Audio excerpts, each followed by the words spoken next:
You might already know this, but let me tell you, begging, pleasing, and decoding every signal won't save your relationship. It just empties you. An empty man don't decide well. The fastest path to clarity isn't another talk, it's building a baseline you can trust.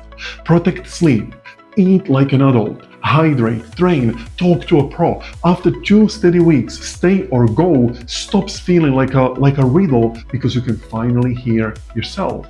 A strong baseline turns panic into options. When your body is stable, your word means something again. To you first, and your choices get cleaner and kinder. Decide from strength, not from a crash. If you want a room of men who will hold you to the baseline and keep you honest when fear spikes, comment leader to join Love Leaders community. It's completely free and you can join today.